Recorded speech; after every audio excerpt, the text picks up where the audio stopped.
Même mutuka que Lumumba tambola nango ya Congo belge lisolo nini mutuka oyo bombi na kati ndenge nini etambola kati tu d'échappement yango omoni yango boko découvrir que mutuka oyo eza na histoire ebele ebetela bandeko balandi ya yokani télévision bomoni biso lisusu quelque part to sala mingi na kati ya ndaku le bomoni biso na nzela tozo tambola c'est parce que sango moko yedi biso e komeli biso mais il fallait pas to vanda donc to si ça ba tournage to si misala mais et ça dit que tant to yoki sango wana to kita mbango quelque part na commune moko ya Kinshasa parmi les 24 communes moko bengi biso lo na mbango mingi to ya ko découvrir eloko moko eloko yango ensemble na biso tozo kende découvrir yango eza somo eza obanga ils ont comme en même temps, mais sinon, beaucoup de ensemble pour comprendre l'eau ni tobé la disolo. Naïe, vous le comprendrez déjà que place na télémier loba quelque chose parce que plaque oyo et da sous du jour té et ça plaque il y a époque moroboé papa mo bando beta Mobutu un père il y a l'époque wana na éviter son ngazana achini ton plaque e bimara vraiment je sais pas trop mais sinon beaucoup découvrir que mutuka oyo eza na histoire ebele ebete la biso mutuka oyo bombi masolo ya énorme car ande bomoni ngo mutuka na poussa na pembeni po bomona ngo bien na poussa ni na pembeni bo découvrir mutuka onde ni neza na bi ke ba sele ba plan serré pour bomona ngo vraiment très bien mutuka oyo eza même mutuka que Lumumba tambola nango à l'époque y onde no sala fierté ya Rwanda na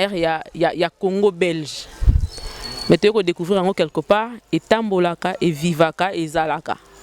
tabilo conseil dans un musée maintenant benga kolo mutuka oyo ya betela biso lisolo ndenge nini asali po bomba mutuko kino lelo donc fona poussa na koto comme ça ya ngambo na mususu pona te ba betela lisolo. Bonjour papa. Bonjour maman. Nego zo la hâte na ibiko zaki na mambo ebele mais tokangi quand même kombo na nunani kombo na nga Masonga Diakanda. Masonga Diakanda papa mutuka te ko mona pa na yo lisolo nini mutuka oyo bombi na kati ndenge nini etambolaka te eza na nka dessin ezaka ndenge ezalaka to ezani oh mutuka eza bien eza bien mutuka oyo papa wana sana onatra azaki grand mécanicien asomba bien mutuka oyo occasion te asomba yango pene ya sika donc mutuka oyo banda papa va ko expliquer biso mutuka oyo esombama depuis 58 oui, Sumbamaki. Bon, papa quoi ça on a tra a dû crédit nae a sombi ango talaka batambo kande banyoko la bateau le quoi ça mutu mwendo tamba uti mboka baye bando déranger siko via papa siko via papa teki lupango ya kauka le quoi la joki on a crédit tanga a crédit yé na siko ana selembao mais asai ko tambola nango a initié biso nyonso tout bana eka na mutuka o ndengi peza bo eza marche to longole onga ba pine po ya moni po ba moyen vraiment exacti mais de sans quoi eza marche ce qui bon ce qui pose c'est ben on peut je me soupe no yé penda bo live moi 5 litres de che to kepena o tambola na poza na tembe mutuka eza na tambola depuis 58 et sombama comptez 58 maman ngana abota maite na 58 maman na ngawa boti ngana abota magite na 58 wana donc mutuko déjà ezalaki ezo vivre ti lelo ezali babilo osela ba film ba musée ba clip yango yopenza mingi chef de l'état sozo mona mutuka oyo eza même marque que Lumumba tambola nango à l'époque atambola na penza bitana lisolo ya parti wana ya partant donc oyo Lumumba tambola nango na noir et blanc papa ça se tambola nango sur na vert et blanc mais azali ne ka mécanicien simple mécanicien on a tra c'est que papa si à un niveau mususu pour ceux qui atambola mutuka moko ministre premier ministre à l'époque atambola nango c'est que c'est bon et on fait le batungi sa santé na bon il ba tungi c'est que pour amayele na pour mon so ozupeneti oyo Ozango kalami te na caméra so ozana possibilité eza eleki na ngai mais leki na nga so ne biso te kango to bebanaka on m'appelle 2 jours 3 jours to yo kanate azai po yende azai bena coller na père mona confiance biloko papa zala ko sala yene mtazala kinango net montero ye mo ka fongola ngwa changer ngo cambre abimiake mon leki na biso mo pe ba suka avuta ko l'accélérer na mutuka oyo mais lelo aza déjà grand chauffeur aza déjà responsable. C'est quoi idée ni bozala na ntambo mba mutuka eza souvenir ya papa eza souvenir ya époque 1958 to zala ni ntambo bomba ngo bon omoni ndenge mboka eza koevolue boye soki ke tomoni mpe moto alobi ke no bopia ngai yango soit disant so asomba na ye osomba na ye po biso awa na asi omoniki mituka to evolue kana makala mituka loko pe papa kufi atiki biso kana makala mituka biso muka tuzo susuko kama kamuka mituka de pour ça mama na saka makala sérieux so mutaye na mituka na ye amutuka marque nini osala nyonso osala marque nini précise bon o penanga na sepela no ya ka master master bunga na marché te non de la zabunga mona sa na SNL mais pas mazo nyoso toana eza biso. À l'époque en 1958 papa Tukubama Edouard azakota mwana même mutuka que Lumumba mais yesiko na vert et blanc Lumumba na noir et blanc yango to keito découvrir yango na bino ensemble tota tina kati ezo le kanenge nini et ça la marandenge nini démarreur nango ezalaka wapi à l'époque bandota mwana mituka eza volant nini et tout ça là on va poser toutes ces questions là à l'intérieur suivez-moi. Donc réellement volant nango ezali na bino volant nango ezali ba pédale nango ezali sur place ce qui prouve que il fonctionne pas et tamboulaka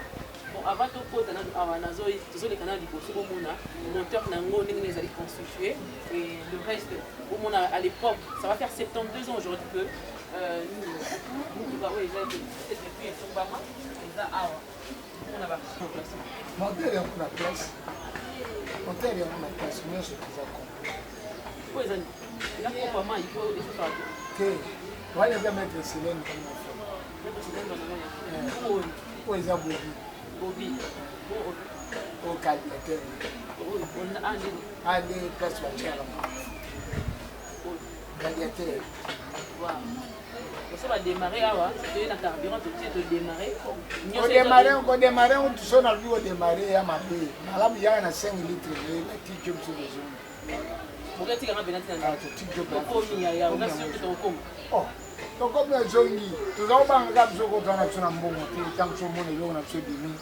à ta macasse sur la bouteille sur le caillon les familles c'est quoi projet il besoin de reconnaître exactement et qu'est-ce que vous là mon bien gouvernement le but comme les a carrément identique à l'époque Batambola qui n'a pas premier ministre on a dit c'est le premier ministre Congo qui avait besoin à acquérir combien de temps oya toujours un petit peu gauche on suit à Kenya les gens peuvent payer à temps où les militaires tuyau d'échappement dans le tuyau d'échappement complet accompagné biso to kelena yo ensemble tout le monde tuyau d'échappement tuyau d'échappement mon yango mais nous on va faire ça pour faire fonctionner en gros toujours filmer les autres pour que vous puissiez comprendre avant nakabwana papa pesa dilobane asuka na kosenga na bino nyonso oyo nyonso za intéressé par rapport à cette image il y aura un numéro qui sera affiché au bas de l'écran à contacter numéro wana to memaye ti awa akoyeba kobeta lisolo ya archive ba oni so bazalaka bayeba ko bomba archive ya Congo ba oni so baka congolais akomaka histoire na été ba komelaka yeka pa mutu mususu voilà l'occasion d'écrire une histoire par rapport ya mutuka oyo Lumumba tambolaka nango maman Lumumba je suis sûr qu'azana nous vivante akoyeba pe ko témoigner par rapport nango parce que na sala y déjà interview je suis sûr qu'ako témoigner par rapport nango parce que 58 jusqu'à aujourd'hui ça va faire 72 ans et belé ba ko rata ko maintenant to kometa na katikati nango donc c'est un peu compliqué diloba suka ko yebisa biso pona lelo ezanini parce que tu rezongela yo to cha carburant na mutuka oyo tambola oya no problème te bon pona diloba suka mutu notel ngaka vivre à mon appui par loba mais pour mutuka ndenge za boye na marche et kota na panité to bangaka e kota na panité mais to banga ki kaka pour moi tenter lo na biso mutu amuni na nzela ba on for ba jong bon tu to le la panane et on se plaque alors papa tirer le pain on a épée et fa na rapé na kata le pain mais des na marche. D'accord. Merci beaucoup. Tozongela prochainement. Merci. OK, donc carrément c'était ça notre visite d'aujourd'hui. Notre visite aujourd'hui c'était dans une parcelle vers Selimbao. Nous sommes venus carrément voir visiter une voiture qui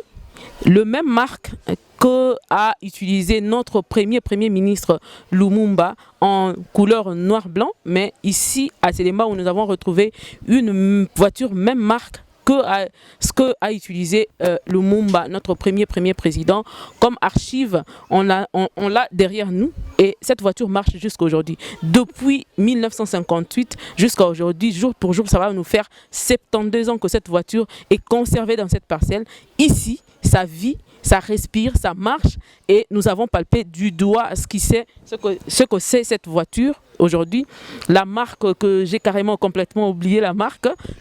Ford Tonis. Voilà, Ford Tonis. Vous comprenez qu'à l'époque, j'étais pas là. Hein, donc, c'est vraiment, ne m'en tenez pas rigueur. Mais sinon, j'ai fait un effort de transmettre ces messages à tout celui qui est intéressé par rapport à ça, comme archive, gardez comme archive. Appelez-nous par le numéro affiché au bas de l'écran. C'est là où vous aurez tous les détails de cette voiture, où ça vit, ça existe, comment et tout. Vous aurez ça. Sinon, à très bientôt, très prochainement, nous vous emmenons faire un tour avec cette voiture qui est juste derrière moi. À très bientôt.